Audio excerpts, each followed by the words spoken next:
आदाब, अभिनंदन, आभार। मैं अमिताभ बच्चन इस दौर की आखिरी शाम में आपका स्वागत करता हूं और शुरू करता हूं ये अद्भुत खेल जिसका नाम है कौन बनेगा करोड़पति।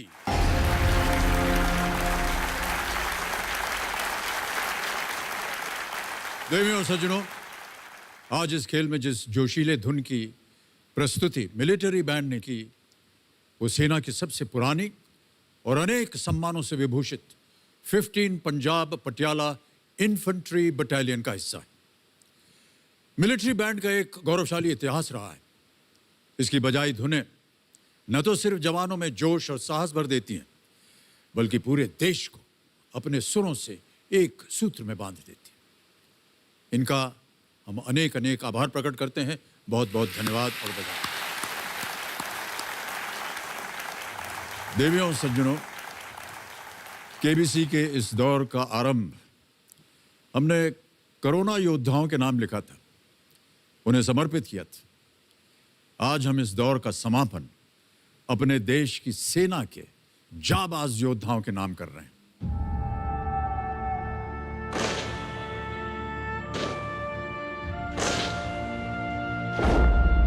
हमारे देश के सिपाही निडर, निर्भय, निर्भीक, मातृभूमि पर शीश चढ़ाने वाले शूरवीर। उनके बारे में यही कहा जा सकता है कि ललकार सुने दुश्मन थर्राए, सिंहों जैसा वो नाद मिला है। ओ हिंद के वीर सिपाही, तुझको विजय शक्ति वरदान मिला है। तुझे जोश मिला, जुनून मिला है, सत्य अहिंसा सुकून मिला है। तेरे बलिदान में रंगत है, तुझमें वीरों का खून मिला है, तुझमें वीरों का खून मिला है। तू देश के आगे शीश धरे, तू देश के आगे शीश धरे, रग रग में वो अरमान मिला है। 100 जन्म को तू ठोकर मारे, जिस जन्म में हिंदुस्तान मिला है, जिस जन्म में हिंदुस्तान मिला है।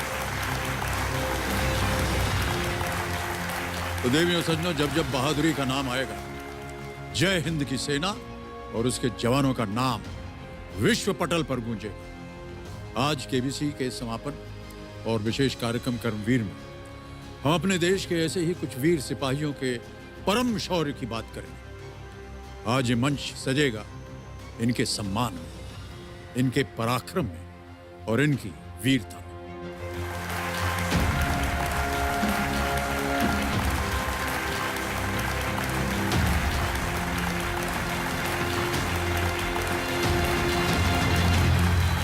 देवियों सज्जनों, इस बात से हम सब परिचित है कि परमवीर चक्र सैन्य बल के उन बहादुर जवानों को जंग में शूरता और वीरता का प्रदर्शन करने के लिए दिया जाने वाला सेना का सर्वोच्च सूचक है, पदक, सम्मान है, गौरव है। जिन्होंने दुश्मन को मात देने के लिए न तो कुदरत की कठिन परिस्थितियों की चिंता की और न ही अपनी जान की। देश की रक्षा में अपनी बहादुरी का परचम लहराने वाले 21 जाबाजों को यह सम्मान सूचक पदक दिया जा चुका है, जिनमें से 14 जवानों ने देश की आन के लिए जंग में लड़ते लड़ते शहादत हासिल की। लेकिन जंग में अपनी वीरता के लिए इस सर्वोच्च पदक को पाने वाले कई जाबाज ऐसे भी हैं जिन्हें अपने जीवन काल में ही यह सम्मान प्राप्त हुआ था। उनमें से जो 3 शौर्य वीर आज भी जीवित हैं, सूबेदार मेजर एंड ऑनररी कैप्टन बाना सिंह परमवीर चक्र, सूबेदार मेजर योगेंद्र सिंह यादव परमवीर चक्र और सूबेदार संजय कुमार परमवीर चक्र। देवियों और सज्जनों, आज इस मंच के लिए इससे बड़े गर्व और सम्मान की बात क्या हो सकती है कि इस दौर के समापन का बिगुल बजाने के लिए भारतीय थल सेना के 2 अति विशिष्ट और उत्कृष्ट परमवीर इस मंच पर आ रहे हैं। सहर्ष, सगर्व और ससम्मान सूबेदार मेजर योगेंद्र सिंह यादव परमवीर चक्र और सूबेदार संजय कुमार परमवीर चक्र का तालियों के साथ अभिनंदन करें आप सब।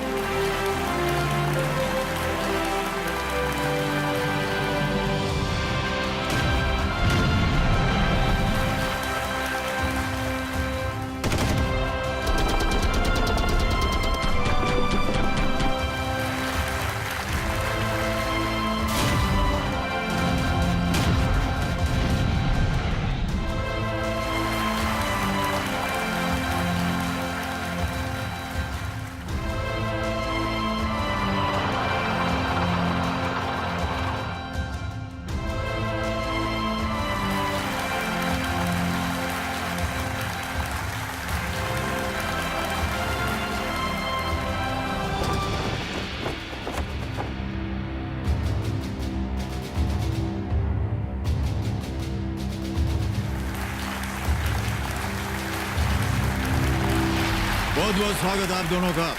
Thank you sir. कैसे संबोधित करें आपको हमारी समझ में नहीं आ रहा है।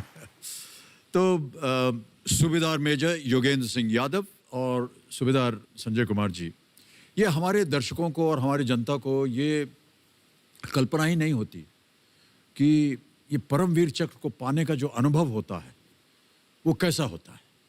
तो आज हम आपके मुख से जानना चाहेंगे कि जब ये घोषित हुआ कि आपको परमवीर चक्र मिलने वाला है तो कैसा रहा वो अनुभव। परमवीर चक्र की कहानियां हम भी स्कूल के अंदर किताबों में पढ़ करके बड़े हुए थे जी। 1965 में सिक्किम अब्दुल हमीद, हाँ उन्होंने पाकिस्तान की पैटर्न टैंकों को ध्वस्त कर दिया। बिल्कुल। और फिर 71 वार के अंदर मेजर होशियार सिंह, उनकी कहानियों को पढ़ा था। अभी वो मौका सौभाग्य हमें मिला कि हम कारगिल का युद्ध लड़ें और लड़ा था, और फिर हमारे नाम से वो चीज़ डिक्लेरेशन हुई। तो एक सैनिक का सर्व सम्मान होता है। तो ये हमारे लिए बहुत प्राउड की बात थी। जी जी, बहुत प्राउड की बात। सर देखिए, हर सैनिक का सपना होता है कि उसको कभी ना कभी उस जगह पे अपने देश की सेवा करने का मौका मिले जी।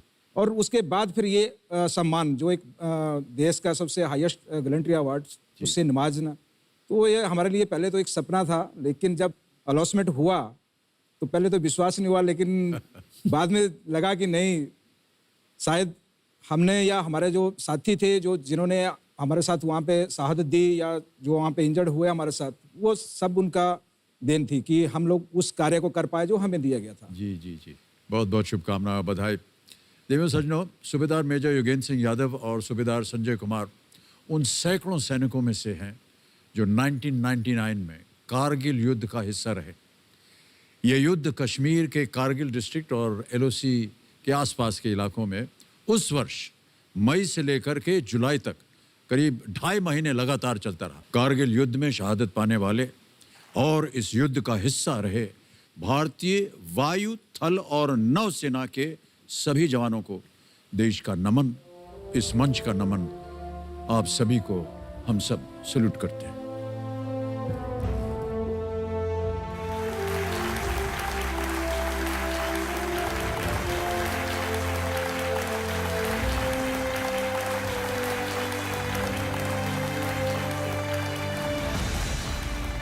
योगेंद्र साहब, आप की उम्र केवल 19 वर्ष की थी और आपकी शायद 23 वर्ष। 23।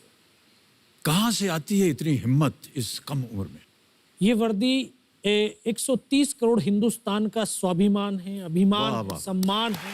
क्या बात, क्या बात। और लाखों लोगों के खून का एक ये निशानी, जिन्होंने अपने लहू की एक एक बूंद माँ भारती के चरणों में समर्पित कर दी। जी, तो जी। उस वर्दी को पहनते ही अपने आप में एक ऊर्जा पैदा हो जाती है। जी जी फिर हमारी जो ट्रेनिंग है, फिर हमारा जो इन्वायरमेंट है, जी, और फिर हमारा जो एक इंटरपर्सनल रिलेशनशिप, जो आपसी जो संबंध है एक जवान से लेकर के ऑफिसर तक, वो एक जुनून पैदा कर देती है। जी, बहुत खूब, बहुत बहुत बधाई। देवेंद्र सज्जनों, मैं आपको बताना चाहता हूं कि यहाँ पर जीती हुई धनराशि हमारे दोनों जो कर्मवीर हैं आज के arm forces battle casualties welfare fund को ये वो समर्पित करेंगे। ये संस्था हमारे देश की नौसेना, थल और वायुसेना के उन सैनिकों और उनके परिवारों की ज़रूरतों को पूरा करने में समर्पित है जिन्होंने देश की रक्षा को अपने और अपने परिवार की सुरक्षा से आगे रखा। योगेंद्र साहब और संजय साहब से बातचीत जारी रहेगी, लेकिन अब हम खेल की शुरुआत करना चाहेंगे। तो बहुत जल्दी आपको जो खेल के नियम है वो समझा देता हूं। देखिए, एक एक करके आपके सामने 15 प्रश्न आएंगे। 1000 रुपए से शुरुआत होगी, बढ़ते बढ़ते जाएंगे 15वें प्रश्न जिसका मूल्य है 1 करोड़ रुपए। 2 पड़ाव आते हैं, 5वें प्रश्न पर 10,000 का और 10वें प्रश्न पर 3,20,000 का। पहले 5 प्रश्नों तक जाने के लिए हमारी जो चल पड़ी जी है ये आपको देंगी 45 सेकंड और 5वें से 10वें प्रश्न तक आपको मिलते हैं 60 सेकंड। उसके बाद ये शांत हो जाएंगी, समय समय मिलेगा। यदि आपको संदेह हो किसी प्रश्न पर तो 4 लाइफलाइंस हैं, उनका आप उपयोग कर सकते हैं। Video call a friend, 50-50, flip the question और एक्सपर्ट। हमारे यहाँ पर एक्सपर्ट होते हैं, उनसे आपका परिचय करवा देते हैं। तो देवियों सज्जनों, हमारे आज के एक्सपर्ट भी इसी सेना के हिस्सा हैं।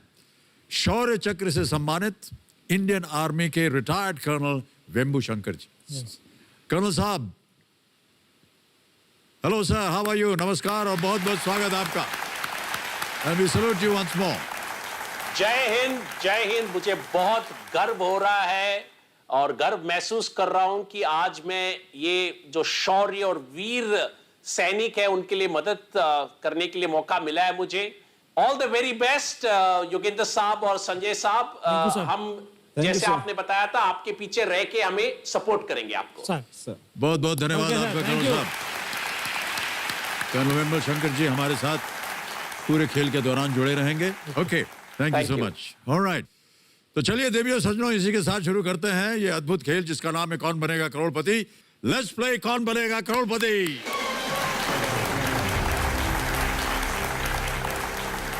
योगेंद्र साहब, सूबेदार संजय कुमार जी, पहला प्रश्न आ रहा है। मूल्य है इसका 1000 रुपए। पहला प्रश्न आपकी स्क्रीन के ऊपर ये रहा। इनमें से क्या एक मुहावरा है जिसका अर्थ होता है अपने को बहुत काबिल या शूरवीर समझना? Which of these is an idiom that means to consider oneself very skilled or brave? Option रखता हूं आपके सामने। A, स्पेशल 26 बनना। B, 30 मार खान बनना। C, ट्यूबलाइट होना।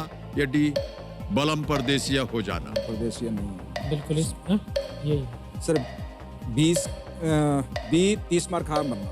30 मार खाता लगाते हैं। हाँ सर। बी पे ताला लगाइए कंप्यूटर जी। बिल्कुल सही उत्तर दिया है आपने, बधाई। 30 मार खां बनने का अर्थ होता है छोटे छोटे कामों में सफलता मिलने पर अपने आप को बहुत बहादुर समझना। लेकिन आप दोनों पर ये लागू नहीं है क्योंकि आप लोगों ने बहुत ज्यादा बहादुरी दिखाई हुई है। ओके, आगे बढ़ते हैं दूसरे प्रश्न पर। यह है 2000 रुपयों के लिए। दूसरा प्रश्न आपके सामने ये रहा।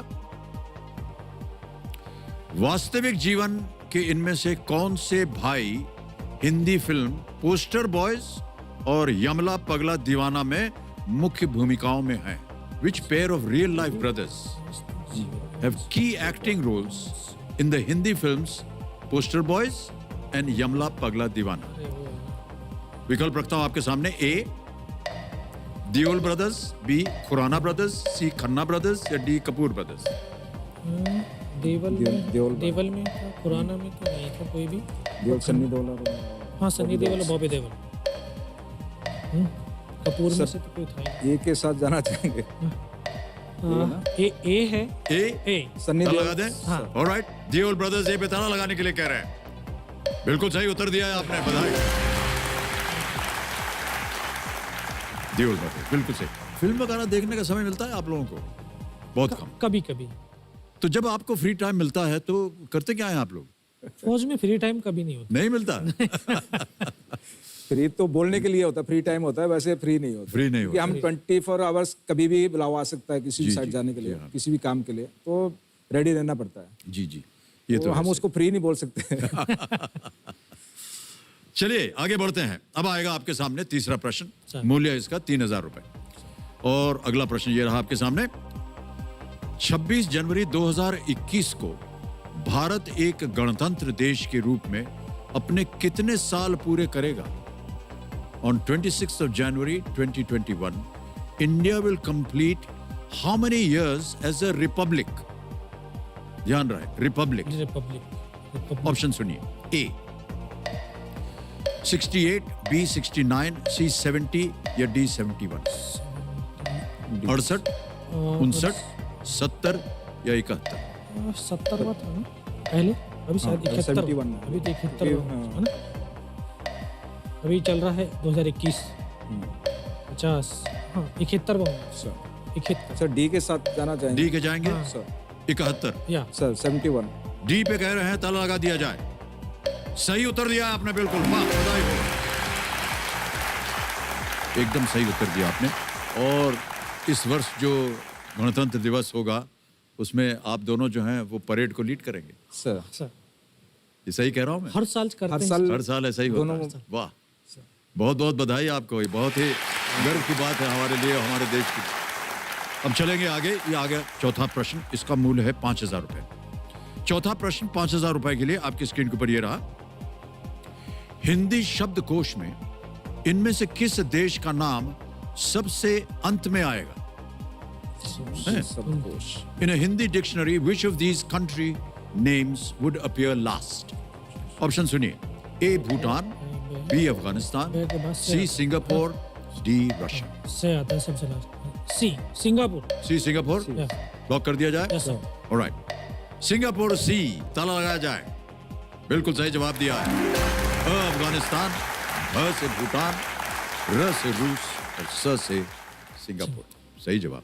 ओके, तो देवियों सज्जनों के लिए एक छोटी सी बात और कहनी है। हमने 19 वर्ष की आयु और केवल 2.5 साल का सेना में अनुभव लेकर के 18 ग्रेनेडियर्स रेजिमेंट के सूबेदार मेजर योगेंद्र साहब घातक फोर्स कमांडो प्लेटून में शामिल हो गए, जिनका निशाना था टाइगर हिल पर कब्जा। योगेंद्र साहब, फिर उसके बाद क्या हुआ? उनको लगा कि ये सब मर चुके हैं, तो उनका एक जो पाकिस्तानी जो कमांडर था, उसने अपने जवानों को आदेश दिया कि इनको रीचेक करो, इनमें से कोई जिंदा तो नहीं है। तो उनके पाकिस्तान के 2 सैनिक आए, आकर के हमारे जवानों के शरीर के अंदर गोलियां दागने लगे। तो मैं बेहोश था, लेकिन इतना बेहोश नहीं था कि उनको सुन ना सकूं या देख ना सकूं। तो जो मेरे सामने वाले साथी को जो सीने में आकर 4-4, 5-5 जो राउंड के ब्रस्ट मारे, डेड बॉडी ऐसे उछलती थी ऊपर की तरफ, सामने वाले को मारा, बगल वाले को मारा, मैं भी इस तरह से ऐसे पड़ा हुआ था। उसने फर्स्ट में यहाँ पर ब्रस्ट मारा, फिर मेरे पैर में 2 जगह पे मारा। उसको मैं देख रहा हूँ कि धुआं निकल रहा है, लेकिन उस गोली की पीड़ा को चुपचाप पड़ा सहता रहा और उनको यकीन हो गया कि इनमें से कोई जिंदा नहीं। फिर बहुत गालियां दी, बूट की ठोकरें मारी। फिर काफ़ी देर के बाद में उनका जो कमांडर था उसने बोला कि इनके वेपन उठा लो, और नीचे जो हिंदुस्तान का पोस्ट है उसके ऊपर दूसरे जो उनके साथी थे उनको सूचना दिया, उसके ऊपर हमला कर दो। फिर ये आवाज़ भी सुनी तो मुझे लगा कि यार आज तो मेरी पूरी टीम खत्म हो जाएगी। तब ऊपर वाले से एक ही प्रार्थना करी कि मुझे इतने जिंदा रख दे कि मैं अपने साथियों तक सूचना दे सकूं और उनको बचा सकूं। और ये सत्य है कि अगर निस्वार्थ भाव और सच्ची श्रद्धा से उस परम पिता परमेश्वर को याद करते हो तो शक्ति जरूर साथ देती है। दोबारा से उसके साथी आए, पाकिस्तान के सैनिक आए और हमारे जवानों के शरीर के अंदर गोलियां दागने लगे। उन्होंने फिर उसी रोटेशन से गोली मारी, फिर भी मेरी बाजू में, पैर में गोली मारी। और तब तक एक विश्वास भी मैंने पैदा कर लिया था कि अगर इसने सर और सीने में गोली नहीं मारी, चाहे मेरा हाथ पैर दोनों ही काट करके ले जाए, मैं उफ तक नहीं करूंगा और मैं जिंदा रहूंगा। मैं उस विश्वास की बदौलत आज आपके सम्मुख भी बैठा हूं। उसने आकर के दोबारा से गोली मारी, पर जब एक कदम आगे गया तो उसने राइफल मेरी सीने की तरफ तानी। तब मुझे लगा यार अब नहीं बचूंगा। लेकिन कहते हैं कि जाको राखे साइयां मार सके ना कोई। और ये इस देश को हम भारत माँ बोलते हैं। जब तो बच्चे थे एहसास नहीं था, आज पता चलता है इसको माँ क्यों बोलते हैं, क्योंकि ये भारत माँ जैसा दायित्व और कर्तव्य का निर्वाह भी करती है। ये अपने बेटों की वीरता, शौर्य और पराक्रम को कभी दफन नहीं होने देती है। वाह क्या बात। तो शायद इस माँ भारती ने मुझे चुना होगा कि उसके बेटों ने जो शौर्य, वीरता और पराक्रम दिखाया उसको दुनिया तक पहुंचा सकूं। जब उसने गोली चलाई तो यहाँ पर पर्स में 5-5 रुपए के कुछ सिक्के भी थे। जब गोली जाकर के सिक्कों पे टकराई तो मुझे भी आभास हुआ कि तो मर गया हूं। पाकिस्तान का दूसरा सैनिक आया, उसने आकर के मेरा AK-47 उठाया और वापस मुड़ा तो उसका पैर मेरे पैर से टकराया होगा। तब मुझे लगा कि यार मैं तो जिंदा हूं। तब मेरे पास एक हैंड ग्रेनेड था, मैंने उसको पिन निकाली और उसके ऊपर ऐसे फेंका तो कोट के अंदर हुड लगे हुए, हुड के अंदर वो गिरा जी। उसने तुरंत पीछे की तरफ मुड़ के देखा, पीछे तो कोई मूवमेंट था नहीं। तो जब तक वो ग्रेनेड को निकाल पाता, ग्रेनेड फट गया। यहाँ से उसका पूरा सर उड़ा और वो हमारे ऊपर आकर के गिरा। जो पाकिस्तान के दूसरे सैनिक थे उनमें खलबली मची कि इनमें से कोई जिंदा है। कुछ बोले जिंदा नहीं, नीचे से रिइंफोर्समेंट आ गई है। तो उनमें खलबली मची। मेरा पास वही एक मौका था, मैंने दोनों हाथों से उसकी राइफल को उठाने की कोशिश करी, ये हाथ हिला नहीं। एक हाथ से राइफल उठाई, वहां से ब्रस्ट फायरिंग किया, 4-5 पाकिस्तानी सैनिकों को मौत की नींद सुला दी। फिर बाएं हाथ से पलटा खाया, दूसरे पत्थर से 3-4 जगह से फायरिंग किया। तो जो उनका मोमेंटम था, जो हौसले थे, परस्त हो चुके थे, वो भाग खड़े। 2-3 मीटर गया, जाके देखता हूँ सामने उनके लंगर चल रहे हैं, उनका लिविंग टेंट बना हुआ, उनके जो हैवी वेपन का डिप्लॉयमेंट था वो सब कुछ वहां पे लगा हुआ। उस समय जहन के अंदर एक ही पागलपन था, अपने साथियों को बचाना। फिर मैं वापस धीरे धीरे रेंगता हुआ अपने साथियों तक आया। फिर मुझे लगा कि इनमें से हो सकता है मेरी तरह कोई साथी होगा, जिंदा होगा। उनको देखा, किसी का सर फटा हुआ था, किसी के फेफड़े निकले हुए थे। बहुत देर बैठकर रोया भी, फिर अपने आप को संभाला। चारों तरफ बर्फ ही बर्फ, पहाड़ी पहाड़। ये भी पता नहीं कि हिंदुस्तान किधर है, पाकिस्तान किधर है। 2.5 साल की सर्विस, 19 साल की उम्र, न उम्र का तजुर्बा न सर्विस का अनुभव। जाऊं तो जाऊं कहां। तभी एक ऐसी शक्ति थी जो साथ दे रही थी। जब इसी शक्ति का आवाज हुआ, उसकी आवाज का आभास हुआ कि बेटा इस नाले से नीचे लुढ़क जा, मैं बहुत 500 मीटर लगभग नीचे रोल करता हुआ आया और अपने साथियों जो नहीं चढ़ पा रहे थे दुश्मन की भारी फायरिंग की वजह से, वहाँ तक पहुँचा। फिर उन्होंने मुझे पकड़ा, वो फर्स्ट एड दिया। फिर वहाँ से जो हमारे कमांडिंग ऑफिसर थे कर्नल कुशाल चंद ठाकुर, फिर उनको सूचना दिया। तो ये लगभग 1:30-2 बजे का समय था। वहाँ से फिर कमांडिंग ऑफिसर तक मुझे ले जाया गया। फर्स्ट एड तो हुआ, लेकिन ब्लड इतना निकल चुका था कि दिखाई देना बिल्कुल बंद हो गया था। जब उनके पास पहुंचा तो उन्होंने बोला, बेटा मेरे को पहचानता मैं कौन हूँ? बस अब आवाज़ सुनाई दे रही है।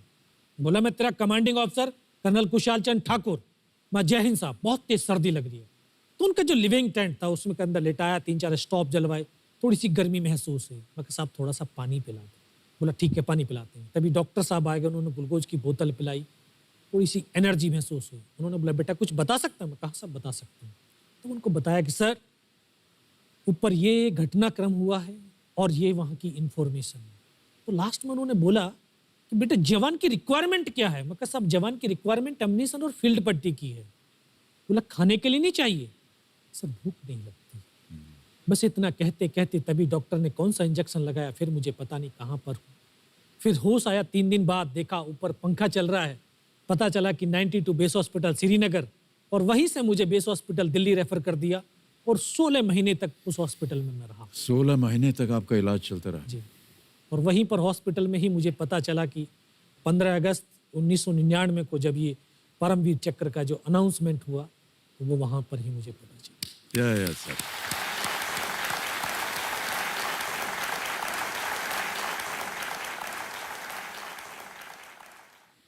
सर हमको यकीन नहीं होता कि कोई भी इंसान जब ऐसी परिस्थितियों से गुजरता है तो उसका बयान कैसे कर सकता है, लेकिन ये आपने अपनी बहादुरी का एक परचम जो है वो फैला दिया है।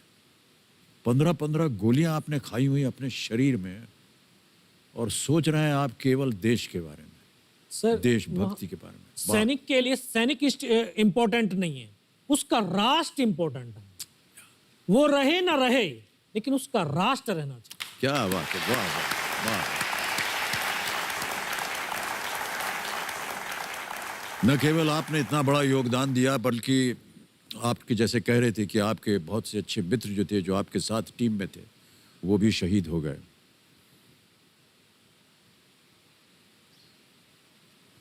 कठिन है सर बहुत इस चीज को दोहराना, इस चीज को आपके मुख से सुनना।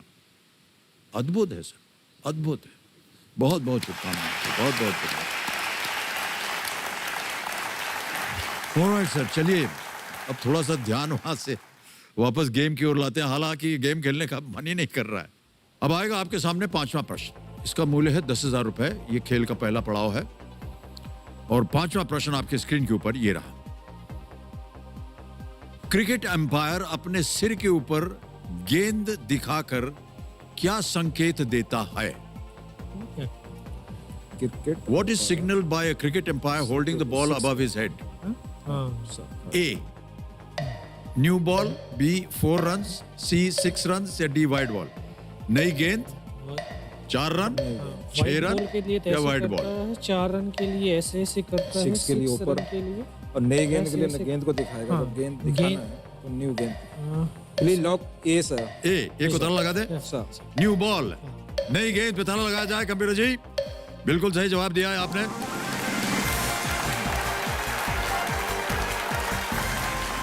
गेंदबाज का जो छोर होता है, वहां जब एम्पायर गेंद को अपने सर के ऊपर जाकर स्कोरर को संकेत देता है कि भैया इतने मार पड़ी है इस गेंद को कि इसको बदलो। बदली करने की। स्पोर्ट्स वगैरह आप लोगों को नहीं कोई ऑलमोस्ट खास कंपलसरी होगा एक तरह से। मैक्सिमम तो सभी फौज में सभी गेमें रहती हैं। जी जी जी। बस वो डिपेंड है कि आप किस में जाना चाहते किस हैं। में जाना था? आप किस में जाते हैं ज्यादातर? हम तो ज़्यादातर वॉलीबॉल और कबड्डी के थे, क्योंकि हमारे स्कूलों में इससे ज़्यादा की फैसिलिटी नहीं थी।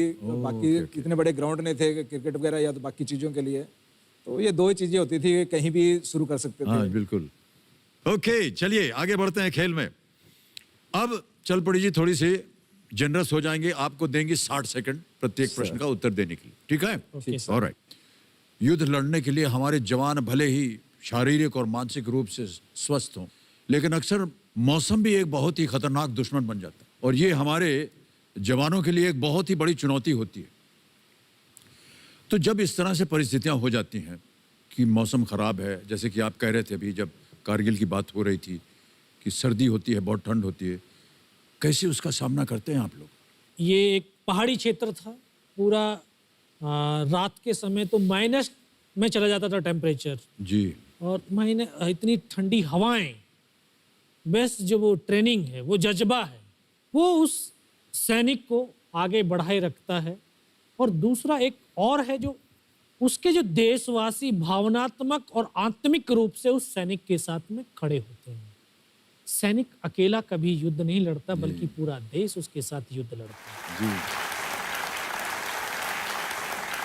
जैसे जैसे आप हाइट चढ़ते जाएंगे, हवा ज़्यादा चलती है वहाँ पे, और ऑक्सीजन की सबसे बड़ी प्रॉब्लम पड़ जाती है कि जैसे जैसे आप हाइट चढ़े वैसे ही ऑक्सीजन की कमी पड़ जाएगी, तो आपकी चलने की स्पीड कम हो जाएगी। और दूसरी बात, वहाँ खाने पीने के लिए तो हमारे पास फौज में हम शक्करपारे बोलते हैं, जो बनाए जाते हैं, और 1 से 1.5 kg हमें वो 72 आवर्स के लिए सेल्फ कंटेंट दिया जाता है कि 72 घंटे तक आपको पीछे से कोई भी हेल्प के लिए नहीं आ सकता, ना ही आपके पास ये कोई भी सामान पहुंच सकता है, जब तक आप दिए हुए टास्क को पूरा ना कर पाएं। और कैप्चर करने के बाद फिर हमारा पीछे से राशन आना शुरू होता है, और अम्युनिशन और जो भी बैकअप आपके पास वो बाद में ही पहुंचेगा। पहले जो दिया हुआ आपको टास्क है वहां तक आपको पहुंचना है। फौजी जो है सैनिक, हिंदुस्तान का सैनिक खाने के पीछे नहीं, वो अम्युनिशन के पीछे दौड़ता है कि ज्यादा से ज्यादा मैं अम्युनिशन लेकर के जाऊं, क्योंकि वो युद्ध लड़ने जा रहा, पिकनिक मनाने नहीं जा रहा। वाह वाह वाह, क्या बात है, क्या बात है, वाह। पानी वगैरह की तो सुविधा साथ में होती होगी आपकी थोड़ी बहुत? हम लेके जाते हैं थोड़ा बहुत, सीमित लेकिन होता है। अभी जैसे पहाड़ों में थे यहाँ पे, जी। तो बर्फ ही था एकमात्र साधन, जी हाँ। उसको जो है गर्म करके पानी बना लो। लेकिन दुश्मन भी तो वो है, दुश्मन जहाँ बर्फ होती थी वहीं पर बम्बारमेंट करेगा, तो उस बारूद की वजह से वो पानी भी जो है कड़वा खराब हो जाता है। जी, बहुत सारी कठिनाइयों का सामना करना पड़ता है आप लोगों को। ओके चलिए अब गेम की ओर नजर डालते हैं और आगे बढ़ते हैं इसमें। अब आएगा आपके सामने 7वां प्रश्न, तैयार हो जाइए। योगेंद्र साहब, संजय साहब, 7वां प्रश्न 40,000 रुपए आपके सामने ये रहा।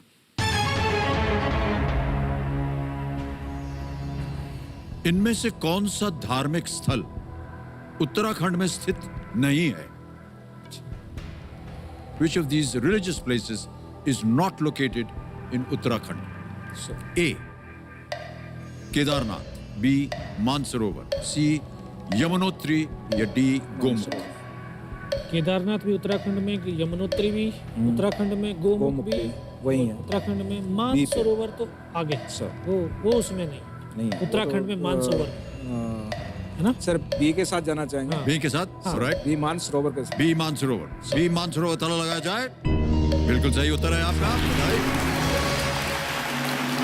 40,000 जीत गए आप। मानसरोवर तिब्बत में स्थित है और ये भगवान शिव के निवास कैलाश पर्वत के पास स्थित एक पर्वत झील है। ओके आगे बढ़ते हैं 8वें प्रश्न पर। मूल्य इसका 80,000 रुपए। 8वां प्रश्न आपकी स्क्रीन के ऊपर ये रहा। इनमें से कौन से मुख्यमंत्री भारतीय थल सेना के पूर्व अधिकारी हैं? मुख्यमंत्री। Which of these chief ministers is a former officer of the Indian Army? अधिकारी तो है लेकिन मुख्यमंत्री। ऑप्शन रखता हूं आपके सामने। ए. अशोक गहलोत, नहीं, बी. PS गोले, सी. अमरिंदर सिंह या डी. पिनराई विजयन। अशोक गहलोत भी सिविलियन है, PS गोले, सर सी अमरिंदर सिंह। सी अमरिंदर सिंह। सी अमरिंदर सिंह, सर। श्योर है? सर। लगा दे ताला। सर कैप्टन अमरिंदर सिंह सी, ताला लगाया जाए। Yes, absolutely the right answer. Punjab के मुख्यमंत्री कैप्टन अमरिंदर सिंह सिख रेजिमेंट की दूसरी बटालियन में 1963 से 69 तक वो कार्यरत थे और अब वो मुख्यमंत्री हैं पंजाब में। Okay, 4 July 1999 13 battalion Jammu and Kashmir rifles के राइफलमैन संजय कुमार अपनी टुकड़ी का नेतृत्व कर रहे थे। उनका मिशन था एरिया फ्लैट टॉप पॉइंट 4875 को कैप्चर करना। इस मिशन के बारे में हमें और बताएंगे कारगिल युद्ध के समय 13 JAK राइफल्स का नेतृत्व कर रहे battalion commander lieutenant general Yogesh Kumar Joshi.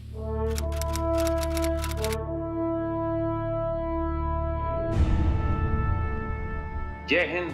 मैं अपने आप को बहुत ही खुशकिस्मत, बहुत ही फॉर्चुनेट समझता हूं कि मैंने 13 जैक राइफल्स को उस वक्त कमांड किया जबकि बटालियन ऑपरेशन विजय के दौरान एक नई हिस्ट्री कायम कर रही थी।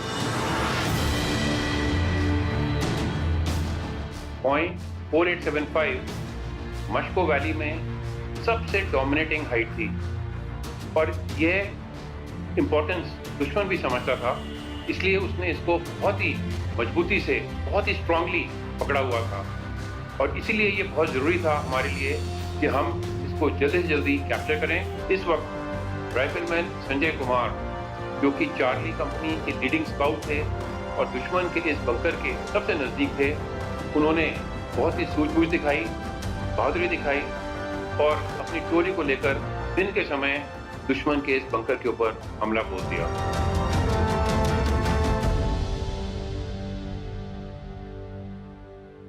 तो संजय साहब, इसके बाद फिर क्या प्लान था?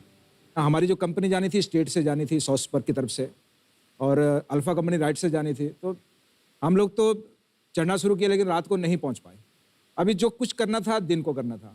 तो दुश्मन अभी हाइट पे बैठा था, तो जैसे फर्स्ट लाइट हुआ 5 जुलाई को, तो दोनों साइड से क्रॉस फायर हो गया, हमारे कैजुअलिटी शुरू हो गई। तो हमने वहाँ से निकलना था लेकिन हमारे आगे जो 30 मीटर का इलाका बहुत डेंजर था, जो जिसमें पत्थर कम थे, आड़ कम थी हमें आगे बढ़ने के लिए, और धूप लगी हुई थी, दिन का टाइम था, तो हम ओपन में चल नहीं सकते। तो हमें कुछ टाइम चाहिए था जब दुश्मन का फायर बंद हो। तो जैसे जोशी साहब ने और आरटी का जैसे फायर स्कोड मिला तो दुश्मन का फायर बंद हुआ और हम जो एक जैसी 10 वार की जो टोली थी आगे निकल गई। तो हम क्रॉल करते चले गए। 10:30 बजे तकरीबन हमने शुरू किया था और टोटल 150 मीटर का इलाका हमने 10:30 1 बजे तक उसको कवर किया। आप लगा सकते हैं आइडिया कि कितनी देर क्रॉल करते रहे होंगे। और सर तो हमने उठाया नहीं, तो ज़मीन का इस्तेमाल करते करते आगे पहुंचे। तो ऐसे टाइम पे जगह पहुंच गए कि हम बिल्कुल दुश्मन की गन के नीचे थे। तो मेरे जो बडी था, मेरे से 6 महीने सीनियर थे, तो उसने कहा कि आप यहीं पे बैठो और मैं गन को साइलेंट करने की कोशिश करूँगा, आपने गन को खींचना है। तो मैंने कहा ठीक है, लेकिन गन को पकड़ेंगे कैसे? उसने कहा कि जो अपने पास जो पट्टियाँ हैं आपको जो ड्रेसिंग करने के लिए या इंजर्ड होने पे जो हम यूज़ करते हैं अपने आप को, जी, उनको निकाल लो और वो हाथों में बांध लो। मैं गन को साइलेंट करूँगा, आपका काम है गन निकालना। मैंने कहा ठीक है। वो क्रॉल किया, उन्होंने आगे तक गए, फर्स्ट ग्रेनेड निकाला। तो उसने पहला जब ग्रेनेड फेंका तो वो ताकत लगा दी और वो बंकर के पीछे साइड चला गया। जैसे पीछे जाके फट गया तो अंदर वालों को पता लग गया कि यहाँ कोई आ गया। लेकिन जो मेरा बडी था काफ़ी तेज था, तो उसने दूसरा ग्रेनेड रेडी करके रखा था कि जब पहला ग्रेनेड अंदर नहीं फटा और फायर बंद नहीं हुआ, उसको आइडिया लग गया कि ग्रेनेड बाहर चला गया, तो उसने दूसरा ग्रेनेड फेंक दिया और वो संगड़ के अंदर गिर गया। जैसे संगड़ में ग्रेनेड फटना और उनकी दोनों गनें फायर करना बंद हो गई, तो जो मेरा काम था फिर वो शुरू हो जाता था। तो मैंने झटके से दोनों गनें खींची और बाहर निकाल ली, और जो होल था उस संगड़ का, उसमें जाके एक बार ऐसे झांक के देखा कि कौन जीवित था और कहाँ है। तो मुझे सिर्फ 3 उनके जवान थे जो दिखाई दिए, जो दोबारा से नया वेपन उठा के और अम्युनिशन लेके संगड़ के अंदर आ रहे थे पीछे के रास्ते से। तो मैंने उनके ऊपर फायर खोल दिया और मुझको पता 3 आदमी दिखाई दिए तो 3 मारे गए। लेकिन दुश्मन भी तो ट्रेंड शुदा था, तो वो भी अपने हथकंडे अलग से अपनाता था। तो जब हमने नीचे उतरना था, दोबारा चढ़ना था पोस्ट के सेकंड वाले पोस्ट के ऊपर, तब उन्होंने जो अपना जो टैक्टिस था वो चेंज कर लिया था। जो संगड़ था उसमें से कुछ जवान उनके निकल के बाहर बैठ गए। जैसे हम नीचे उतरे और दोबारा चढ़ना शुरू किया, तब उसने लेफ्ट साइड में जो बैठे थे उनके दोनों, उन्होंने फायर खोल दिया। तो जो मेरे लेफ्ट साइड वाले थे दोनों जवान, तो उनको जैसे उन्होंने दोनों ने फायर खोला तो वो दोनों को फायर लगा, गोली लगी और वो दोनों गिर गए। हम लोग भी बाकी जो 4 थे, जहाँ फायर की आवाज़ सुनाई दी वहीं लेट गए। लेकिन मेरी जो ये लेफ्ट टांग थी, क्योंकि वो लेफ्ट साइड में थे, तो वैसे लेटा था मैं, तो ये टांग उसको दिखाई देना शुरू कर दी ऊपर से और फायर खोल दिया। तो मेरे जो फर्स्ट जो गोली लगी इस घुटने में लगी, लेफ्ट वाले में, तो मुझे आइडिया लगा कि कुछ हो गया। तो मैंने थोड़ा और क्रॉल किया, लेकिन उसने दोबारा फायर खोला तो पत्थर से टकराने के बाद गोलियां इधर साइड में लगी। मैंने फिर थोड़ी सी और क्रॉल किया, थोड़ी सी पोजीशन और चेंज की, लेकिन जो लेफ्ट में थे फिर उसके ऊपर फायर खोला उसने। आधे घंटे तक किसी को हिलने नहीं दिया, ना ही उठने दिया। कभी वहाँ फायर कर रहा था, कभी यहाँ फायर खोल रहा था, कभी हमारे ऊपर, कभी वो जो डेथ हुआ हमारे जो साथी थे उनके ऊपर। आधे घंटे बाद तक हमने भी उसको एहसास करवा दिया कि भाई यहाँ कोई नहीं है, जो है वो मर चुके हैं। तब वो अपनी पोजीशन छोड़ के बंकर पे जाना शुरू हुआ। तब फिर हमारे लिए मौका था, क्योंकि जब आप चढ़ाई पे चढ़ोगे तो पत्थर गिरेगा ही नीचे। पत्थर गिरने की आवाज़ आई तो हमें आइडिया लग गया। तो फिर हमने फिर जैसे उसकी हरकत देखी तो हमने फायर खोल दिया और दोनों के दोनों वहाँ पे मारे। फिर हमने क्रॉल किया और बंकर पे गए, सेम कार्रवाई जैसे हमने पहले की थी वैसे की, और बंकर में भी जो बचे थे उनको मारा। तो तकरीबन हमने शाम तक ये पूरा इलाका क्लियर किया। पूरा इलाका क्लियर हो गया। और उनके तकरीबन हमने 15 डेड बॉडीज जो पाकिस्तान सोल्जर की थी वो ली थी। और अपने इसमें ऑपरेशन में हमने 2 सैनिक जो मेरे साथी थे, राइफलमैन परवीन और राइफलमैन श्याम, उनको हमने वहाँ खो दिया था। लड़ाई में जो चीज़ें वहाँ पे कोई आइडिया नहीं है। आप एक चीज़ समझ सकते हैं कि वो चक्रव्यूह है। जैसे चक्रव्यूह अभिमन्यु के लिए रचा गया था, वही सेम हमारे लिए होता है कि अगर आप एक बार चक्रव्यूह में चले गए तो आप तब तक वापस नहीं आते, तब तक आप उसको फिनिश नहीं कर दिया। वाह, योगेंद्र साहब और संजय साहब से इस ऐतिहासिक जीत और वीरता की कहानी को सुनने का और भी मन कर रहा है, क्योंकि बहुत ही पुरानी कहिंग है कि ये दिल मांगे मोर। ये बत्रा संजय साहब इस वाक्य से न केवल आप बल्कि पूरा देश जो है इस वाक्य से परिचित है। ये शब्द हैं कैप्टन बत्रा के, और हम चाहेंगे कि इसके बारे में आप हमारे दर्शकों को कुछ बताएं कैप्टन बत्रा के बारे में। सर, कैप्टन बत्रा साहब जब हमारी पलटन जब फर्स्ट ऑपरेशन के लिए गई थी द्रास में, तो साहब की यूनिट को हमने रिलीव किया था वहाँ पे। ये उस टाइम पे ऑपरेशन कर चुके थे, तो इनको हमने वहाँ से रिलीव करके हम आगे के एरिया को हमने कैप्चर करना था। और लास्ट में जो पीक थी उस द्रास एरिया की, वो थी लास्ट में 5140। तो वहाँ पे कैप्टन बत्रा साहब और कैप्टन जम्बाल, वो बिल्कुल यंग अफसर थे दोनों, और दोनों कंपनी को लीड कर रहे थे। सर, सबसे बड़ी बात, मैं इस लड़ाई के बीच में बिना कैजुअल्टी उनकी कंपनी का कोई भी जवान उस टाइम पे ना तो इंजर्ड था ना डेथ था। और सबसे हाइट वाले पोस्ट, सबसे बड़े वेपन, सबसे ज़्यादा दुश्मन की कैजुअल्टी वहाँ पे हुई है, और बिना कैजुअल्टी वो सक्सेसफुल हुए हों। तो बत्रा साहब के साथ वही सेम कहानी थी। जब उन्होंने उस ऑपरेशन को लॉन्च किया 19 जून को रात को, और 20 जून 3 बजे अपने सीओ साहब को जो सक्सेसफुल का जो नारा देना था, क्योंकि वो कोड वर्ड रहते हैं लास्ट में, और जाने से पहले वो बता के जाते हैं कि मेरा कोड ये होगा। लेकिन बत्रा साहब ने अपना कोड नहीं दिया था, बोला सर सरप्राइज है, ऊपर जाके जब झंडा फैलाऊंगा तब दूंगा। तो जैसे ही वो 3:30 बजे जब उनका कंपनी ने उस एरिया को कैप्चर कर लिया, तब उन्होंने सेट पे जो सीओ साहब को जो सिग्नल देना था सक्सेसफुल का, तो दिया था ये दिल मांगे मोर। वाह, क्या बात है। वाह, क्या बात है। मन ही नहीं करता कि शांत हो जाए, हम आपकी कहानियां चलती रहें। देखो सज्जनों, कारगिल युद्ध में अपनी वीरता के लिए परमवीर चक्र पाने वाले 4 जाबाजों में से 2 हमारे साथ हैं, और 2 उसी युद्ध में वीर गति को प्राप्त हो गए। शहीद कैप्टन विक्रम बत्रा, परमवीर चक्र, और शहीद लेफ्टिनेंट मनोज कुमार पांडे, परमवीर चक्र।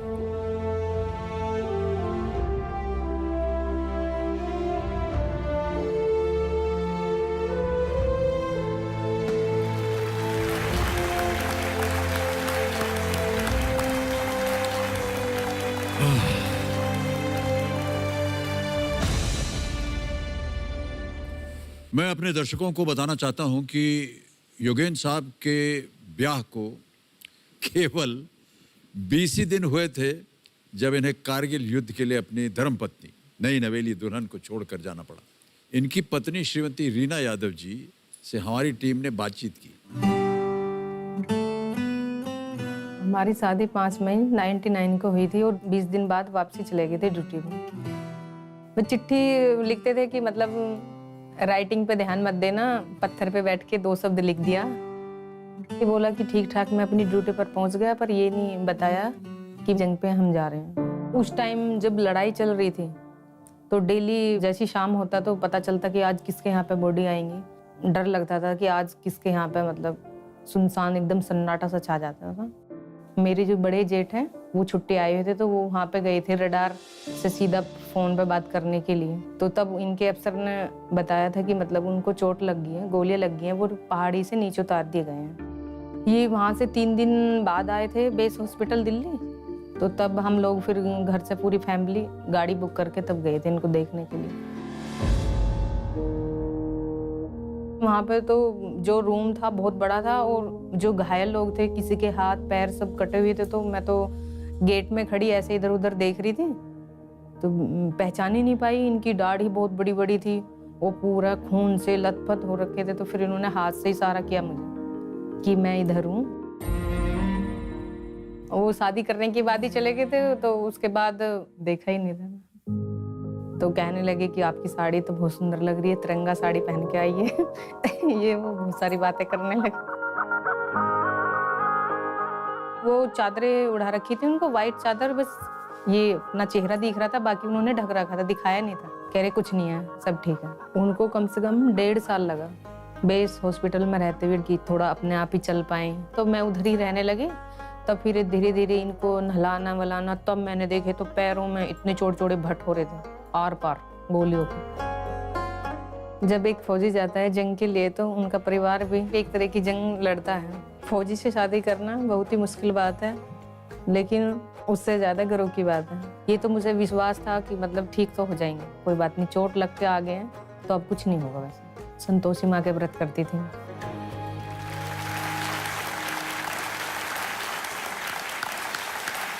बहुत सुंदर तरीके से बताया। वाह, सोल्जर से शादी करना मुश्किल है लेकिन बड़े गर्व की बात। कितनी अच्छी बात कही, वाह बहुत खुश। मेरा ऐसा मानना है और आप लोग सहमत होंगे इससे और हमारे दर्शक भी कि योद्धा जो है वो तो जाता है फ्रंट पे लड़ाई करने, लेकिन साथ साथ उसका परिवार जो है वो भी एक फौज बन करके उसके साथ खड़ा रहता है। हाँ, और वो भी एक तरह से हमारे देश की रक्षा करते हैं, सिपाही बनते हैं।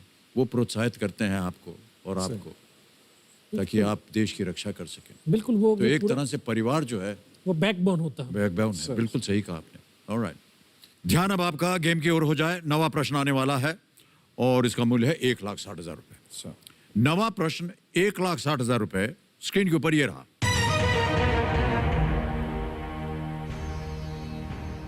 घो और कीरा किस देश के पारंपरिक पोशाक हैं?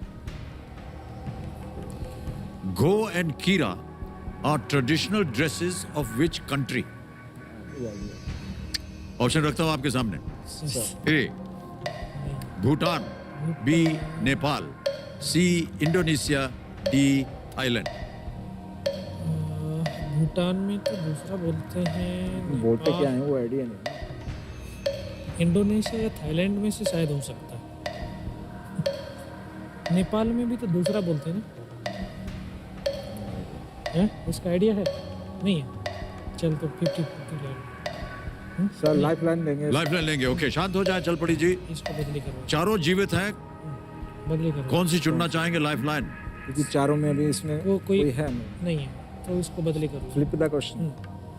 Flip the question. Flip the question. Alright, तो कमेरो महाशय, युगेंद्र साहब और संजय साहब ने कहा है कि इस प्रश्न को बदल दिया जाए। फ्लिप द क्वेश्चन, इसको अंकित कर दीजिए पहले तो।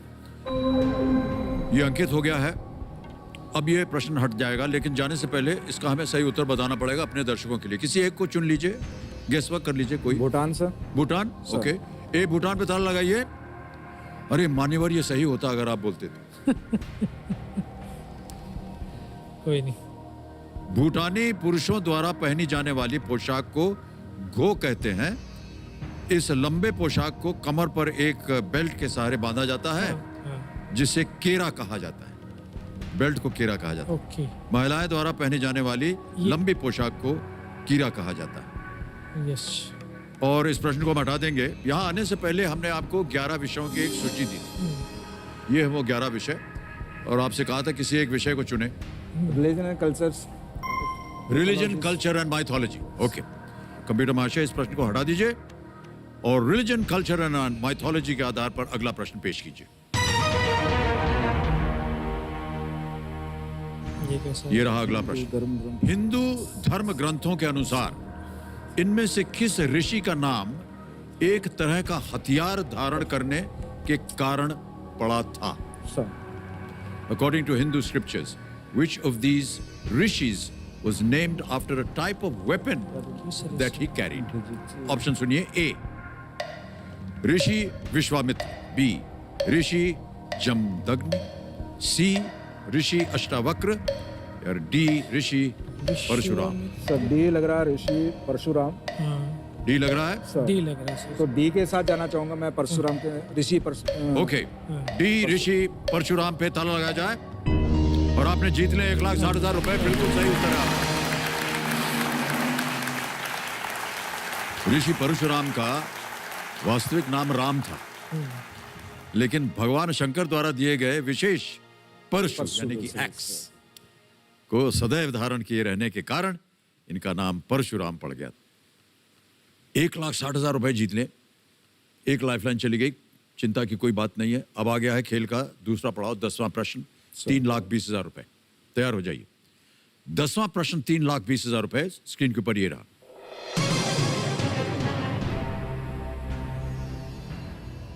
स्वतंत्रता के बाद भारतीय थल सेना के पहले भारतीय कमांडर इन चीफ कौन थे?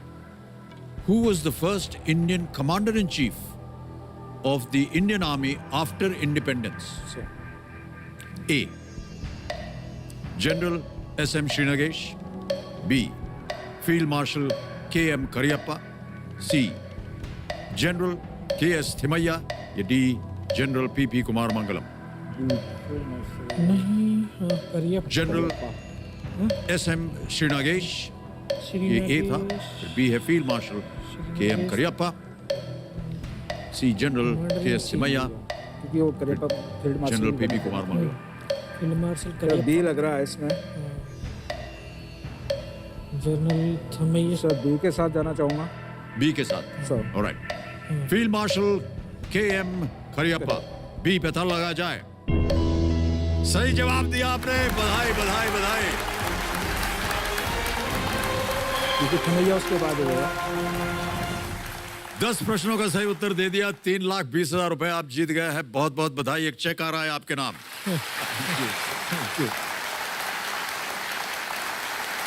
ये इस खेल की प्रथा है कि जब हमारे खिलाड़ी 10वां प्रश्न पार कर जाते हैं तो एक चेक आता है उनके नाम। Thank you sir. तो राजपूत रेजिमेंट के जनरल के.एम. करियप्पा ने जनवरी 1949 से जनवरी 1953 तक भारतीय सेना के कमांडर इन चीफ के रूप में कार्य किया था, और शायद उसके बाद आए थे जनरल थिमैया।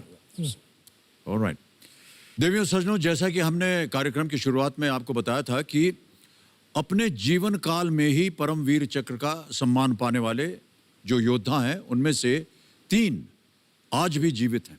2 तो हमारे साथ इस मंच पर हैं, और तीसरे शूरवीर सूबेदार मेजर ऑनररी कैप्टन बाना सिंह परमवीर चक्र के बारे में मैं आपको थोड़ी सी भूमिका देना चाहूँगा। 1987 में सियाचिन ग्लेशियर का इलाका, जो कि 21,000 फुट की ऊंचाई पर स्थित है, वहां पर जब दुश्मनों ने धावा बोला तो बाना साहब और उनकी टीम ने उनका बहुत ही बहादुरी के साथ सामना किया। मैं आपको बताना चाहता हूं कि ऐसी बर्फीली ऊंचाई पर चलना तो दूर, सांस लेना भी अपने आप में एक टास्क है। बहादुर नायब सूबेदार और उनके साथियों ने बगैर किसी बात की चिंता किए इस बर्फीली चोटी पर, जहां 1,500 फुट से भी लंबी बर्फ की दीवार बन गई थी, उस पर चढ़ाई की और उस इलाके को, जिसे कि दुश्मनों ने घेर लिया था, उसे खाली कर दिया। बाना साहब के सम्मान में इस पोस्ट को बाना टॉप का नाम दे दिया गया। देव सज्जनों, हमारे लिए ये बड़े सम्मान की बात है कि आज बाना साहब हमारे साथ जम्मू से लाइव जुड़ रहे हैं। बाना साहब, जय हिंद एंड वेलकम टू, और बहुत बहुत बधाई। Thank you so much sir. Thank you. Bala sahab, एक छोटी सी आपसे गुजारिश थी कि आप हमारे देश के जो युवा हैं, युवा जनता है, उनके लिए कोई संदेश अगर देना चाहें तो मैं चाहूंगा कि आप दे दें।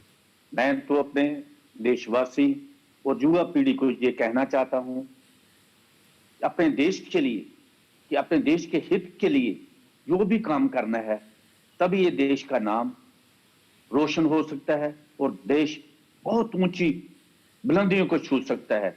हम यही पर इन सबको बेनती रिक्वेस्ट करते हैं कि सबसे पहले देश है और फिर हम हैं, फिर हमारा परिवार है। हमारी इन युवा पीढ़ी को बहुत बहुत बधाई हो, और जो भी हमारे देश के ऊपर ऐसी आपत्ति आ जाए और उसका डटकर मुकाबला करें, हाँ के देश के ऊपर कोई ऐसी उंगली ना उठाकर दे सके जिससे कि पता चले कि हिंदुस्तान में जो हो रहा है, ये सबको मेरी अनुरोध है और इसी पर हमने डटे रहना है और देश को बचाना है और देश को आगे ले जाने के लिए कोशिश करना है। अनेक अनेक धन्यवाद आपका for being with us today। आभार प्रकट करते हैं और जय हिंद सर, जय हिंद टू यू। जय Hind, Jai Hind, Jai Hind. Thank you. Alright, चलिए गेम को अब आगे बढ़ाएंगे हम। सर अब आएगा 11वां प्रश्न। समय की कोई पाबंदी नहीं है। मूल्य है इसका 6,40,000 रुपए। 3 लाइफलाइन बची हुई है, उनका इस्तेमाल कीजिएगा अगर आपको जरा सा भी संदेह हो कि इसका आपको उत्तर नहीं मालूम है तो। 11वां प्रश्न 6,40,000 रुपए, ये रहा आपकी स्क्रीन के ऊपर। नागा और चिन हिल्स किन 2 देशों के बीच सीमा निर्धारण करती है? The Naga and the chin hills form the boundary between which 2 countries? A. India Bangladesh, Bharat Bangladesh. B. India China, चीन और भारत। C. India भूटान, भूटान और भारत। या D. India Myanmar, Bharat Myanmar. समय समय आपके पास, सोच लीजिए, और ना मालूम हो उत्तर तो आप लाइफलाइन ले सकते हैं। भारत और बांग्लादेश। उस साइड में मैं रहा हूँ वैसे, आ, आप गए अगर उस साइड में? नागा यानी नागालैंड की तरफ, नागालैंड की तरफ बांग्लादेश हो सकता है ना। अगर आप 2 में हैं तो 50-50 हम कर सकते हैं। ये तो चारों में से गड़बड़ है। अभी ये चारों एक ही साइड से लगने वाली सीमाएं हैं ये, चीन और हम उस साइड में सर्विंग किया नहीं, इतना गए नहीं, तो बांग्ला इसमें वीडियो कॉल में कर ले वीडियो कॉल ही ले लेते सब। लाइफलाइन लेंगे, लाइफलाइन लेंगे, कौन सी? Video calling, video call friends. Alright, committee महाशय, सबसे पहले तो इस लाइफलाइन को अंकित कीजिए, वीडियो कॉल फ्रेंड। और जैसा कि आप जानते हैं 5 नाम आपने दिए थे जिनसे आप बात कर सकते हैं। ये है वो नाम। ये किनसे बात करेंगे आपको बताना अक्षित पड़ेगा। साहब बता दो। लेफ्टिनेंट कर्नल, हाँ, अक्षित उपाध्याय साहब। उपाध्याय साहब। सर लास्ट जो lieutenant colonel Akshat Upadhyay. Alright, sir तो कंप्यूटर महाशय, लेफ्टिनेंट कर्नल अक्षत उपाध्याय जी को फोन लगाया जाए।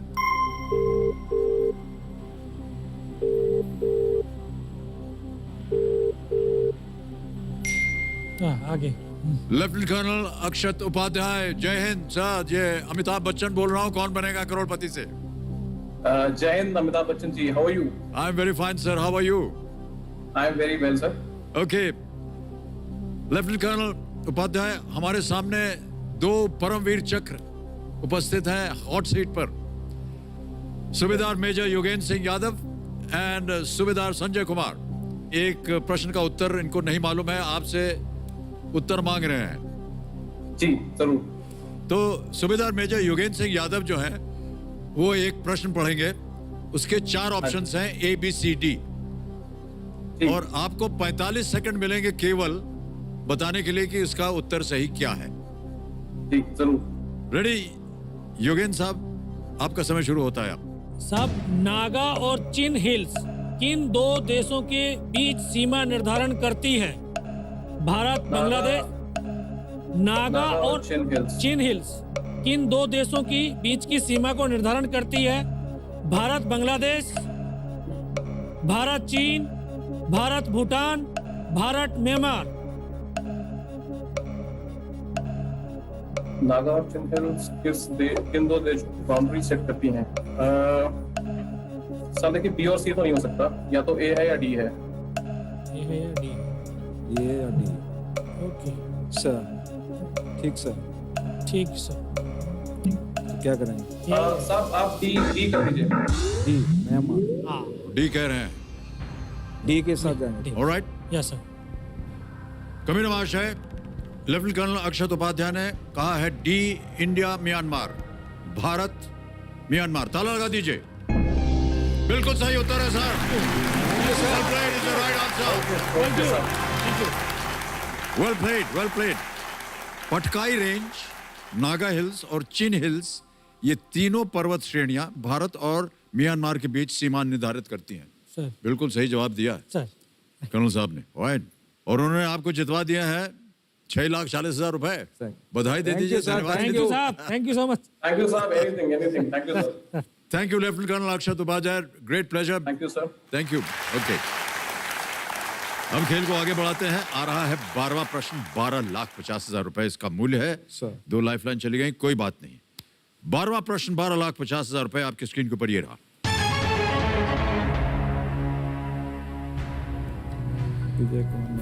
विजय कुमार ने 2012 लंदन ओलंपिक खेलों में किस स्पर्धा में रजत पदक प्राप्त किया था? In which event did Vijay Kumar win a silver medal at the 2012 London Olympic Games? Option सुनिए। A, 25 meter rapid fire pistol. B, 10 meters air pistol. C, 50 meters pistol. या D, 10 meter air rifle. नहीं, pistol में किया था, ये तो बता। समय इस समय आपके पास और 2 लाइफलाइन। 10 मीटर एयर पिस्टल में था शायद, 50 मीटर में था। हमारे पास जो रेंज होता है वो 25 मीटर का है। तो 80 मीटर। तो 25 मीटर वाला रैपिड में है या फिर 10 मीटर एयर पिस्टल 10 मीटर में? ये के साथ चलते हैं। ये के साथ। एक के साथ जाएंगे। हाँ सर। ऑलराइट, क्योंकि मैं फाइनल उत्तर आपका? मेरा जो हाँ सर। हाँ 25 मीटर रैपिड फायर पिस्टल कह रहे हैं। सर। ए 25 मीटर रैपिड फायर पिस्टल ए पे ताला लगाया जाए। क्यों लगा कि आप ये होना चाहिए? साहब जो उनका रूम पार्टनर था कंचन गुरंग, वो मेरे साथ आईएमए में रहा पोस्टेड। तो वो मेरे को कई बार बोलता था कि मैं उसका पिस्टल, विजय साहब का पिस्टल लेके मैं फायर करता था। तो पिछले साल वो कंपटीशन के लिए गए थे दिल्ली में। तो मुझे आइडिया था कि वो इसने मेरे को बताया कि हम रैपिड फायर का मैं प्रैक्टिस कर रहा हूँ, जो कंचन गुरंग ने। तो इसलिए मेरा जा रहा था कि रैपिड और या फिर 10 मीटर में है। सर बिल्कुल सही जवाब दिया है आपने। वाह, 12,50,000 रुपए जीते। विजय कुमार ने 2012 ग्रीष्मकालीन ओलंपिक में व्यक्तिगत 25 मीटर रैपिड फायर पिस्टल स्पर्धा में रजत पदक जीता था। वो हिमाचल प्रदेश के रहने वाले हैं और भारतीय सेना के डोगरा रेजिमेंट के रिटायर्ड सूबेदार मेजर हैं। उन्हें 2012 में राजीव गांधी खेल रत्न पुरस्कार दिया मिला था। आपके बिल्ले पे लगा हुआ है इंस्ट्रक्टर सर। तो दोनों शिक्षा प्राप्त दे रहे हैं आप लोगों को? हाँ, मैं सर आईएमए में 6.5 साल से हूँ जी। जहाँ पे हमारे जो आने वाले होनहार जो जेंटलमैन कैडेट हैं, हमारे देश का जो भविष्य आगे वाला, उसको बनाने के लिए मैं वहीं पे हूँ। और जो लास्ट जैसे मूवमेंट जो हमने की है, जो एक लड़ाई के वार के टाइम पे जो हम 50 से 100 मीटर का जो एक टैक्टिक्स जो हमारा रहता है कि हम किस तरीके से दुश्मन के नज़दीक से नज़दीक जाके और किस तरीके से हथियार को यूज़ करना है, जी जी जी, वो ट्रेनिंग हम उनको देते हैं। वो वहाँ ट्रेनिंग देते हैं आप? Alright sir. Indian military academy IMA ये देहरादून में है सर। ओके। और योगेंद्र साहब आप? हाँ, मैं जूनियर लीडर एकेडमी लीडरशिप में जो हमारे जो आर्मी का जूनियर लीडर जो हवलदार, नायक सूबेदार, सूबेदार मेजर, तो वहाँ उनको लीडरशिप और मैन मैनेजमेंट की ट्रेनिंग दी जाती है ताकि भविष्य में आने वाली चुनौतियों का सही प्रकार से वो सामना कर सके और अपने सबऑर्डिनेट को मोटिवेट रख सके। Okay, alright. देवियों सन्नो, जब जवान देश के लिए लड़ते हैं तो ये उस मिट्टी को अनमोल कर देते हैं, उस जगह को पवित्र कर देते हैं जहाँ उनका जन्म होता है। ऐसी एक जगह है बिलासपुर हिमाचल प्रदेश का एक गांव बाईकान। ये संजय साहब का जन्म स्थान है और संजय साहब इस गांव के लोगों के प्राण हैं। गांव वालों से बातचीत पर बनी एक वीडियो है हमारे पास। ये परमवीर चक्र संजय कुमार जी के गांव है। ये बच्चों के लिए उदाहरण है, प्रेरणा स्रोत है हमारे संजय कुमार जी। मेरा नाम कुलदीप सिंह ठाकुर जी, गांव बकैंड। हमारे गांव का तो जितनी तारीफ की जाए उतनी कम है। देश सेवा का जज्बा जो है हमारे नौजवानों में बहुत ज़्यादा होता है। जो भी नौजवान है अपनी कोशिश करता है पूरी, फौज में जाने का मौका मिल जाए और देश सेवा का मौका मिल जाए तो हमारा जीवन सफल समझते हैं। मतलब लगभग हर परिवार में 2, 3, 4, 5 ऐसे भी हैं जो फौज में हैं। हाँ, वो ऐसे स्टूडेंट मिलते हैं, हम तो बोलेंगे कि वो टीचर भी सब भाग्यशाली होंगे जिनको इतने नटखट निडर सेवा भावना वाले सूझबूझ वाले स्टूडेंट मिले। ये रिंग लीडर था उस वक्त भी अपने क्लास का, मैंने उसकी पिटाई भी बथेरी की हुई है क्योंकि उसकी गतिविधि ऐसी थी। हम इकट्ठे पढ़े हैं। संजय जी हमारे से छोटा था, एनसीसी में भी थे वो। जब हम कैंप के लिए जाते थे तो उनका जो निशाना था वो बड़ा ज़बरदस्त था। हमें 6 गोलियां मिलती थी तो 6 की 6 एक जगह लगा देते थे। संजय जी तो तैरते थे, वो पूरा डैम क्रॉस कर लेते थे। आधा घंटा 1 घंटा वो चले रहते थे और ऐसा लगता था जैसे कि वो पानी पे तैर रहे हैं, ऐसे चल रहे हैं। हम तो एक डुबकी लगाते फिर डर के बाहर आ जाते थे।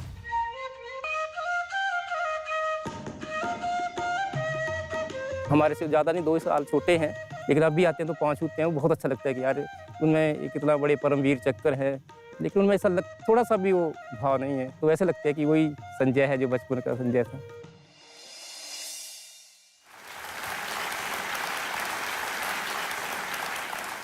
चलिए, समय आ गया है अब 13वें प्रश्न पर जाने का और ये है 25 लाख रुपए का। 13वां प्रश्न 25 लाख रुपए स्क्रीन के ऊपर ये रहा। बहुत सुंदर तरीके से आपने खेला है। इनमें से किस राक्षस को मारने के लिए देवराज इंद्र ने समुद्र के फेन का उपयोग किया था, जिसको उन्होंने ये वचन दिया था कि वो उसे न गीले अस्त्र से मारेंगे न सूखे अस्त्र से। Having promised to kill him with neither a wet weapon or a dry one, which demon did Lord Indra kill with the help of sea foam? फेन जो होती है ना। ऑप्शन सुनिए। ए वातापी, बी नमुची, सी विरोचन, डी जलंधर।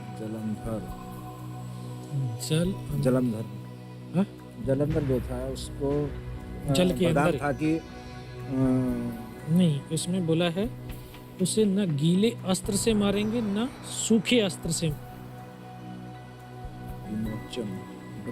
मतलब पता नहीं चल रहा है इनका। एक्सपर्ट को पूछिए। पहले 50-50 पहले 50-50 कर 50-50 करेंगे। ऑलराइट, 50-50 करेंगे। दोनों में देखते हैं हमारे दोनों परमवीर, और इसको अंकित कर दीजिए कंप्यूटर महाशय। 50-50 अंकित हो गया। 2 जो गलत विकल्प हैं यहाँ उनको मिटा दीजिए। एक दोनों एक वातापी और दूसरा नमुची। नमुची नमुची एक सही एक गलत है। हाँ। सही आपको देंगे 25 लाख। यदि गलत बोल दिया आपने तो नीचे गिर जाएंगे आप 320 पे। नमुची का क्या होता है?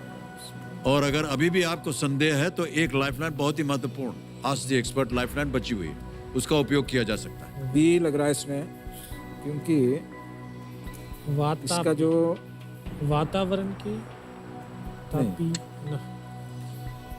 नमुची ये है, क्योंकि इसका जो अर्थ निकलता है उसमें ही इसका छुपा हुआ आंसर है। क्या करें? ओके, लाइफलाइन लेना चाहेंगे एक्सपर्ट एडवाइस की, इसको अंकित कर दीजिए। और आइडिया नहीं है। कर्नल वेम्बू शंकर जी, आपकी बारी आ गई। थोड़ा सा देर हो गया आपको आने में, लेकिन पता नहीं आपके पास इसका सही उत्तर है या नहीं। कर्नल साहब, मैं अपनी आवाज में एक प्रश्न पढ़ूंगा और अभी केवल 2 विकल्प बचे हुए हैं, क्योंकि इन्होंने 50-50 लाइफलाइन ली। 2 गलत उत्तर मिट गए थे, 2 बचे हुए हैं। आपको बताना सही क्या है। तैयार हो जाइए, 60 सेकंड मिलेंगे जैसा कि आप जानते हैं। ठीक है। इनमें से किस राक्षस को मारने के लिए देवराज इंद्र ने समुद्र के फेन का उपयोग किया था, जिसको उन्होंने ये वचन दिया था कि वो उसे न गीले अस्त्र से मारेंगे न सूखे अस्त्र से। और आपके ऑप्शंस हैं ए वातापी, बी नामुची। ए वातापी, बी नामुची। ओके, ये लाइफलाइन लेने के कारण थोड़ा आसान हो गया। वातापी मुझे पता है कि उनको तो आई थिंक अगस्त्य ऋषि ने मारा था, तो करेक्ट आंसर है बी नामुची। तो साहब आपने बहुत हथियार इस्तेमाल करके दुश्मनों को मारा है। ये खास हथियार है जिससे भगवान इंद्र ने मारा था उनको। आंसर है नामुची, बी नामुची। आप निश्चित रहिए और लॉक कर दीजिए। Okay sir. बी नामुची पे ताला लगाया जाए। Absolutely the right answer Khan sahab. Thank you sir, thank you. Thank you sahab. बहुत बहुत धन्यवाद। देवराज इंद्र ने नामुची नामक राक्षस को यह वचन दिया था कि वो उसे न गीले अस्त्र से मारेंगे न सूखे अस्त्र से, न दिन में मारेंगे न ही रात में। ये सुन वो राक्षस खुश होकर इंद्रदेव के सामने आ गए। लेकिन जब धरती पर संध्या का समय हुआ, जब न रात थी न दिन, तो अवसर देखकर देवराज इंद्र ने समुद्र के फेन से उस पर प्रहार किया और उसका सर जो था धड़ से अलग कर दिया। ये बिल्कुल सही उत्तर था। 25 लाख रुपए आप जीत गए हैं। बहुत बहुत बधाई आप दोनों को। Thank you sir. अब अरे हूटर बज गया। खेल को समाप्त करना पड़ेगा, लेकिन मन तो ऐसा कर रहा है कि आपके साथ बस बैठे रहें, आपकी कहानियों को सुनते रहें। बहुत बहुत बधाई, बहुत बहुत धन्यवाद युगेन साहब और संजय साहब। तो देवियों सज्जनों, आज का हमारा ये विशेष कार्यक्रम केबीसी कर्मवीर अब समाप्त होता है। इस कार्यक्रम में हमें परमवीर चक्र विजेताओं से मिलने का जो सौभाग्य प्राप्त हुआ है, उसके पीछे इंडियन आर्म्ड फोर्सेस और उनके अधिकारियों का सहयोग और मार्गदर्शन सर्वोपरि रहा है। मैं इस पूरे मंच की ओर से अपनी भारतीय सेना का आभार प्रकट करता हूं। बहुत बहुत धन्यवाद आपका। इसी के साथ मैं धन्यवाद देना चाहूंगा हमारे आज के एक्सपर्ट कर्नल वेम्बू शंकर जी को। कर्नल साहब, मैं अपने दर्शकों को बताना चाहता हूं, हमारे इस विशेष कार्यक्रम को इन जाबाजों के साथ संभव बनाने में कर्नल वेम्बू शंकर जी का बहुत ही बड़ा योगदान रहा है। Thank you so much colonel Shankar.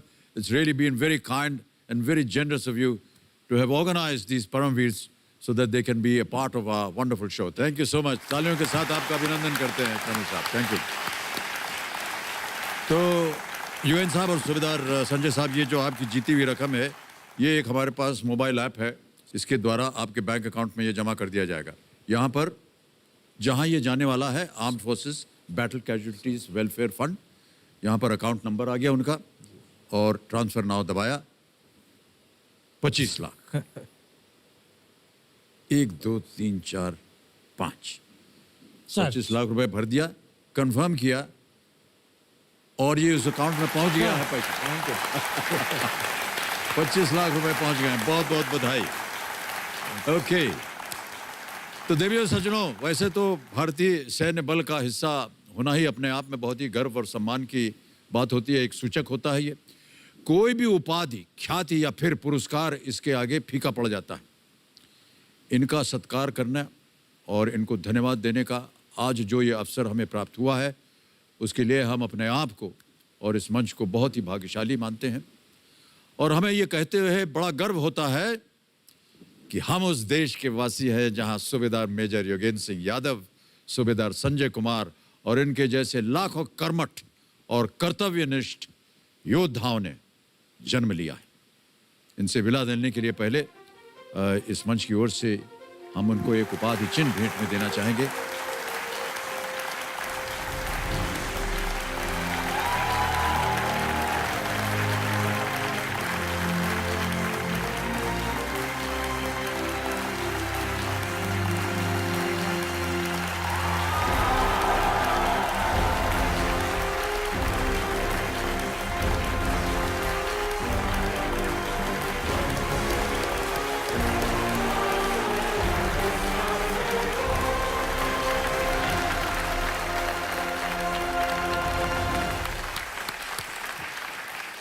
तो देवियों सज्जनों, इसी के साथ ये मंच, ये दौर, ये खेल और मैं अब आपसे विदा लेने के लिए तैयार है। देवियों सज्जनों, इस दौर के स्वागत से लेकर विदाई तक के सफर को तय करने में हमारी पूरी टीम दिन रात लगी रही। मैं इस मंच से हर उस सदस्य को धन्यवाद देना चाहता हूं जो कोरोना काल की विकराल चुनौतियों के बावजूद इस शो को संभव बनाने में जुटे रहे। ये उन्हीं की मेहनत का नतीजा था कि इस खेल की प्रस्तुति आपके सामने आ सकी। जाने से पहले मैं आप सबसे कुछ कहना चाहता हूं। देखिए, बीते महीनों ने हमें जो सबसे बड़ा सबक दिया वो ये कि प्रकृति और नियति के आगे हम सब विवश हैं। ऐसे में हमारा एक ही सहारा था, है और आगे भी रहेगा, और वो है उम्मीद, होप। न आप, न मैं, न कोई और, हम नहीं जानते कि हमारे साथ आगे क्या होगा, लेकिन ये उम्मीद कर सकते हैं कि जो भी होगा अच्छा ही होगा। ये मंच नहीं जानता कि ये फिर से कब सजेगा, लेकिन हम उम्मीद करते हैं कि ऐसा जल्द से जल्द संभव हो और आप हमारे दर्शकों के साथ फिर से संपर्क बनाने का हमें अवसर मिल सके। इसी उम्मीद के साथ और इसी उम्मीद का सहारा लेकर मैं अमिताभ बच्चन इस मंच से इस दौर के लिए आखिरी बार आप सबसे कहने जा रहा हूं, शुभ रात्रि, शुभ रात्रि, शुभ शुभ रात्रि। बहुत बहुत धन्यवाद।